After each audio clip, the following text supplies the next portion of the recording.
Certains voient l'activité physique comme un investissement pour leur santé et leur bien-être. Vous voulez en faire partie ? Bienvenue chez Movemental. Je m'appelle Magali Dubois et je m'adresse particulièrement aux non-sportifs et à tous ceux qui aimeraient enfin réussir à adopter un mode de vie actif dans la durée.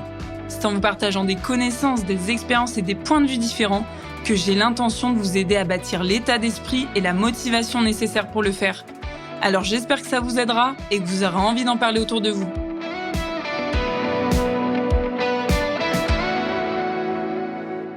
Faut-il chercher à se débarrasser à tout prix du stress ? Bonjour à tous et bienvenue dans ce nouvel épisode.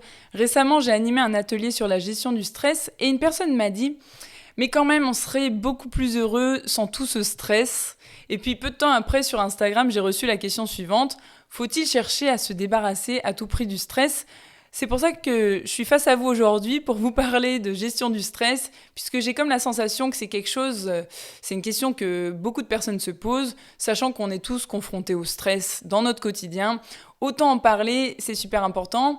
Et puis, je vais essayer de faire en sorte de l'aborder sous 2 angles différents. Alors, avec un angle un peu plus physiologique, en vous parlant de ce qui se passe dans notre corps quand on est stressé, et puis un angle plus psychologique, où là, je vais parler du lien entre les perceptions que l'on a, enfin en tout cas la représentation que l'on se fait du stress et l'impact que notre représentation a sur notre santé. Alors ouvrez grand vos oreilles. Mais c'est vrai que avant de plonger plus loin dans l'épisode, quand on pense au stress et quand on pense à tous les dégâts que cause ce stress, on pourrait vraiment se dire ça serait bien que j'élimine tout ce stress-là. Sauf que les conséquences que vous aviez imaginées au départ ne seraient peut-être pas tout à fait les mêmes à la sortie. Alors pour ça, il faut comprendre réellement le rôle du stress. À quoi sert le stress ? Parce que le stress est présent depuis des milliers d'années, c'est pas quelque chose de nouveau. D'ailleurs, je fais une petite parenthèse, mais quand j'étais en cours d'atelier, j'étais avec une personne qui avait 75 ans à peu près, et je l'entends me dire « C'est drôle, mais je me rappelle pas qu'on parlait autant du stress quand on était jeune et je me rappelle pas qu'on était aussi stressé que maintenant. » Alors, c'est vrai que le stress, on en entend énormément parler dernièrement, depuis, on va dire, les 10 dernières années, peut-être un peu plus, mais en tout cas, là, on en parle vraiment beaucoup. On en parlait peut-être moins à l'époque, certes. Je sais pas s'il y avait moins de stress, il y avait peut-être moins de, on va dire, de situations stressantes, en tout cas de sources de stress maintenant que tout va plus vite. Je ferme la parenthèse, mais j'ai beaucoup aimé sa question et peut-être que les personnes qui ont son âge pourront réfléchir un petit peu et n'hésitez pas à m'écrire parce que je suis curieuse de savoir justement comment est-ce que vous viviez le stress à l'époque, ça m'intéresse beaucoup. Je ferme la parenthèse pour en revenir au rôle du stress. Finalement, le stress, si on remonte à des milliers d'années en arrière, alors il n'était pas seulement prévu pour nous aider à faire face aux attaques de tigres, bien qu'il était très utile à ce moment-là, mais c'est vrai qu'à l'époque de la préhistoire, eh bien, les humains, étaient soumis à plein de situations stressantes, dont les animaux, mais également le climat et tout un tas d'autres choses. Je ne m'y connais pas non plus particulièrement, mais je sais que le stress était déjà présent à cette époque-là.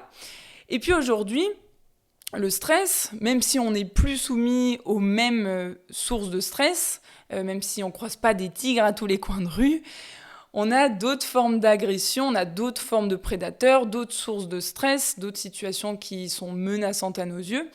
Ça peut être, pour les plus extrêmes, les attentats, le terrorisme, les conditions météorologiques, les tempêtes, etc. Pour les plus courantes, tout ce qui est lié à la route, la conduite, à la voiture, etc. Tout ce qui est lié également aux différentes formes d'agression dont on entend souvent parler, mais aussi présenter quelque chose devant un public, devant un auditoire, faire une présentation orale, et puis tout un tas d'autres situations que vous avez bien évidemment en tête. J'ai pas besoin de vous expliquer dans quelle situation on est stressé, vous le vivez autant que moi. Mais pour revenir à ça, le stress, si je parle cette fois-ci de l'angle plus physiologique, il faut le voir comme un chef d'orchestre qui est là pour guider nos différents organes de notre cerveau, à savoir, il va pouvoir dire à un moment donné à tel ou tel organe « c'est maintenant qu'il faut agir, c'est le moment de travailler », ou alors à d'autres organes non, là c'est pas votre moment, c'est pas le moment de briller pour vous. Reposez-vous, c'est pas votre priorité d'agir là tout de suite. Donc c'est lui qui va décider en temps voulu, est-ce que c'est le moment d'agir ou pas. Si je prends un exemple très concret, imaginons que vous soyez dans la rue en train de marcher et vous avez la sensation que quelqu'un est en train de vous suivre de très près et vous sentez à l'intérieur de vous une sorte de tension monter. Et ce qui va se passer, c'est que vous êtes en train de vivre justement un pic de stress. Et pendant ce pic de stress-là, eh bien, vous allez avoir certains vaisseaux sanguins de votre corps, et notamment les vaisseaux sanguins qui se situent au niveau de vos membres, donc les jambes, les bras, qui vont se dilater, qui vont permettre à la circulation sanguine de passer plus rapidement. Ça va également augmenter la fréquence cardiaque, tandis que d'autres vaisseaux sanguins de notre corps, et c'est le cas pour ceux qui se situent au niveau de notre système reproducteur ou au niveau de notre système digestif, ceux-ci ils vont se contracter. Il va y avoir donc moins de sang qui va passer à ce niveau-là, puisque effectivement, c'est pas le moment là de digérer. Quand on est en train de se faire suivre dans la rue, je pense que c'est pas la priorité de digérer, d'accord ? Donc c'est un petit peu ce qui se passe, enfin c'est un peu le rôle du stress, c'est vraiment de donner la priorité à certaines zones de notre corps pour agir plus rapidement. Je vous l'explique de manière très grossière, mais c'est simple de le comprendre comme ça. Dans un autre exemple, imaginez que juste à côté de vous, il y a une personne qui tombe de sa chaise, qui fasse un malaise. Il y a de grandes chances que vous agissiez très rapidement. Vous allez vous mettre dans l'action tout de suite, vous allez agir de manière automatique, sans prendre le temps d'y réfléchir. À l'inverse, petite parenthèse, si vous êtes en formation pour les gestes des premiers secours, dans ce genre de formation, c'est vrai qu'on réfléchit à qu'est-ce qu'on pourrait faire au moment où on est confronté à telle ou telle situation. Et en tout cas, pour ma part, quand je suis dans la réflexion comme ça, je mets vraiment du temps à trouver les informations. Ça ne me vient pas de manière aussi naturelle que si j'étais soumis à ce pic de stress où là, mon cerveau, il va tout de suite savoir quoi faire en fait. Même si c'est peut-être pas toujours les meilleurs gestes, on va se mettre en action, on va réagir en fait à la situation de manière instantanée, automatique. Donc le stress, il est là vraiment pour nous mettre dans l'action, nous faire quelque chose, nous faire dire quelque chose, mais agir.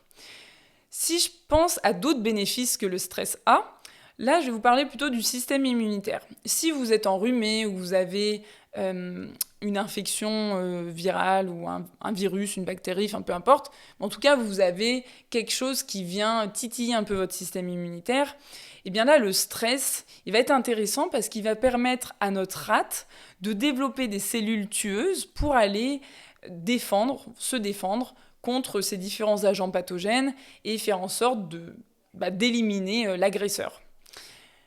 Je pense encore à un autre exemple. Si vous êtes aidant ou si vous avez déjà aidé quelqu'un qui était malade, ou alors sur un autre... je prends encore un autre exemple. Imaginez que vous soyez confronté à un gros projet au boulot. Vous avez ce gros projet-là qui se termine dans 2-3 semaines, mais en tout cas, vous êtes sous une grosse pression. Pendant toute cette période-là, donc vous êtes confronté à un stress qui est aigu, qui est délimité dans le temps. Pendant toute cette période-là, vous allez être dans un état un peu d'hypervigilance. Vous allez vraiment agir de manière assez efficace, organisée. Ça va se faire un peu comme ça.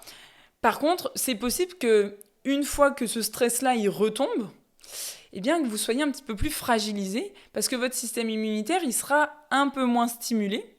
Donc, peut-être que... c'est possible que si vous avez déjà vécu ce genre de situation, que vous soyez tombé malade après, que vous ayez été enrhumé juste après. Et souvent, ça nous protège en quelque sorte quand on a, par exemple, une présentation orale à faire devant tout un public et qu'on est soumis à une forte pression dans les semaines qui précèdent, peut-être qu'on va pas tomber malade à ce moment-là, et même si tout le monde tombe malade un peu autour de nous, peut-être que ça va un peu nous préserver. Alors je dis pas que c'est le cas à chaque fois, et je dis pas que c'est non plus une arme ultime, mais il faut savoir que le système immunitaire va être plus activé quand on est soumis à un stress, et que ça retombe un petit peu après avoir... quand on est plus soumis à ce stress-là. Autre exemple encore, donc pour vous montrer à quel point le stress peut avoir des bénéfices, le stress, il est aussi là pour nous aider à être plus concentrés. Il va nous aider en tout cas à être plus concentrés, à mieux réfléchir face à une situation stressante. Et pour les gens comme moi qui performent mieux sous la pression, vous avez peut-être déjà remarqué que quand vous avez un travail à rendre ou un projet au boulot, je parle beaucoup du boulot parce que c'est le plus simple à illustrer, quand vous êtes soumis à quelque chose d'intense et que vous avez par exemple une deadline dans 3 jours, vous allez être certainement en état aussi d'hypervigilance, très concentré, avoir les idées qui fusent, etc. En tout cas, moi, c'est ce qui se passe pour moi et je me sens beaucoup plus productive et efficace. Alors, ça ne veut pas dire que j'adore travailler sous cette pression-là, mais pour moi, elle m'est souvent bénéfique. Et par contre, quand j'ai trop de stress, donc quand le niveau d'intensité de mon stress il est beaucoup trop élevé, eh bien là, il peut y avoir des effets néfastes, effectivement. À moi aussi de trouver comment gérer ce stress-là, parce qu'on peut travailler sur cette intensité. Si vous ne savez pas le faire, n'hésitez pas à me contacter. On pourra travailler là-dessus ensemble avec grand plaisir. À ce stade de l'épisode, vous pouvez déjà imaginer ce qui pourrait se passer si on ne vivait aucun stress. Je reprends mon exemple tout à l'heure je suis à côté de quelqu'un qui est en train de faire un malaise, qui est en train de tomber de sa chaise. Imaginez que je ne ressente absolument aucun stress et que je sois la personne la plus détendue possible à ce moment-là. Eh bien, c'est possible que je sois pas non plus très réactive et que je prenne plus de temps à réfléchir sur comment m'y prendre, etc. Et pas avoir forcément un comportement automatique. Autre situation, imaginez que vous ayez une présentation orale à faire et que vous que vous ressentiez aucun stress par rapport à ça. Peut-être que vous allez vraiment y aller les mains dans les poches. Alors, ça se passera peut-être bien, mais vous serez peut-être pas aussi performant que si vous aviez ressenti un petit peu ce stress en amont pour justement vous préparer davantage à la situation. Réfléchissez un petit peu à ce qui pourrait se produire, les conséquences qui pourraient se produire si vous ne viviez plus aucun stress dans toutes ces situations stressantes, toutes ces situations qui vous stressent vous au quotidien. Maintenant, dans cette deuxième partie d'épisode, je vais poursuivre donc sous l'angle un petit peu plus psychologique en vous parlant de nos représentations. Donc on a tous une représentation, on se fait tous une représentation du stress, on le perçoit tous de manière plus ou moins dangereuse, et la manière dont on perçoit ce stress, ça va influencer notre santé. Et là, je vais vous parler de Kelly McGonigal, qui est une psychologue américaine qui a énormément étudié le stress. Et ce qu'elle nous dit dans sa conférence, que vous pouvez trouver facilement sur YouTube, sa conférence s'appelle « How to make stress your friend ». Je vous mettrai le lien en dessous de l'épisode. Donc, comment devenir ami avec le stress en traduisant. Dans cette conférence, elle nous parle d'une étude qui est super intéressante. Avant ça, il faut savoir qu'en fait, pendant de nombreuses années, elle a accompagné donc, ses patients et elle essayait de les aider à être moins stressés, puisque c'est pour ça que ses patients venaient, notamment en lui disant « Je suis trop stressée, j'aimerais bien ne plus être stressée, etc. » Donc elle voulait répondre à leurs attentes, sauf qu'elle s'est rendue compte que c'était pas la meilleure solution. Et l'étude... Elle parle d'une très grosse étude dans cette conférence-là, une étude américaine qui a évalué 30 000 Américains. Et dans cette étude, ce qu'ils ont voulu faire, c'est de mesurer justement le lien entre la perception que l'on a du stress et l'impact que ça peut avoir sur notre santé. Et donc, ce qu'ils ont fait, c'est qu'ils ont posé 2 questions aux participants. La première, c'était, au cours de la dernière année passée, quelle quantité de stress avez-vous vécu, avez-vous supporté ? Deuxième question, croyez-vous que le stress soit dangereux pour votre santé ? Donc ils ont posé ces 2 questions à tous les participants et ce qu'ils ont constaté est vraiment incroyable, enfin en tout cas à mes yeux, je trouve ça incroyablement marquant puisqu'ils ont remarqué que toutes les personnes qui avaient expérimenté beaucoup de stress avaient augmenté leur risque de mourir de 43%, mais cette affirmation était valable uniquement pour ceux dont la croyance était, pour ceux qui pensaient en fait que le stress était dangereux pour leur santé. Donc pour toutes les personnes qui pensaient que le stress n'était pas forcément dangereux pour leur santé, même s'ils avaient expérimenté beaucoup de stress l'année précédente, n'avaient pas augmenté leur risque de mourir de 43%.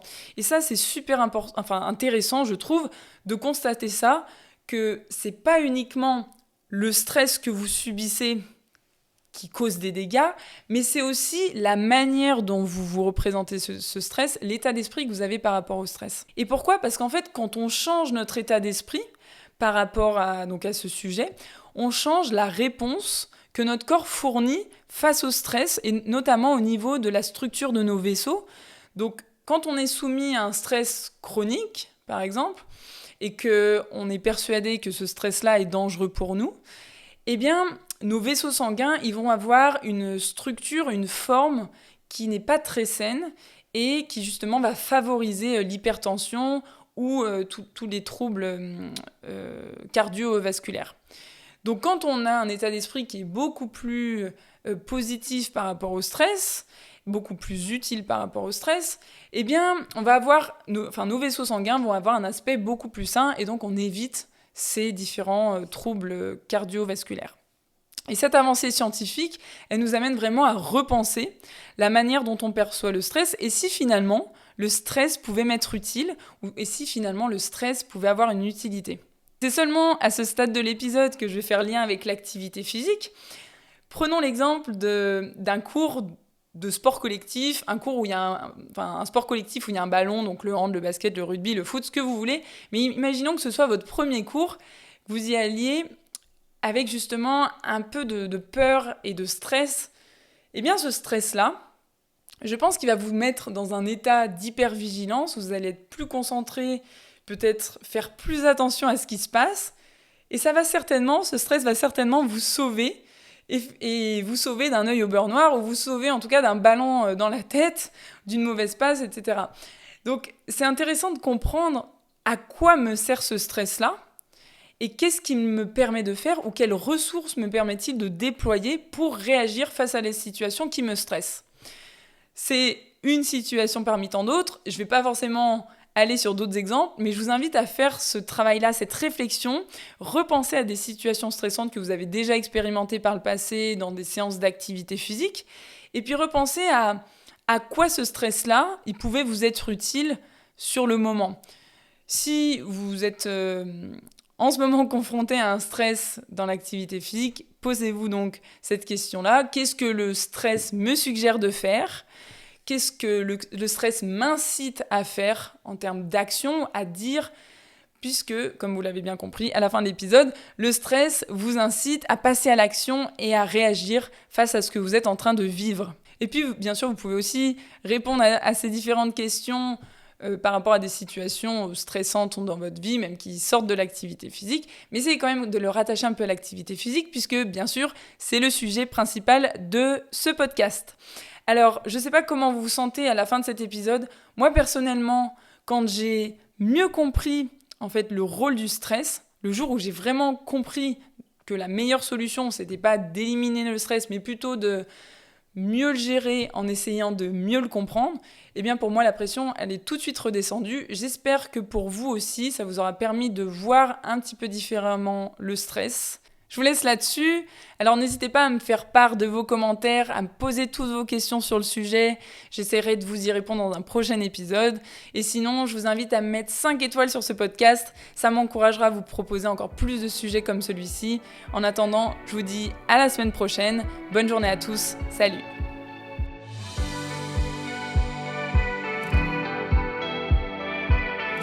C'est tout pour aujourd'hui. Enfin, presque. Avant de partir, j'ai 2 questions pour vous. La première, c'est quelle est la chose que vous pourriez retenir de cet épisode ?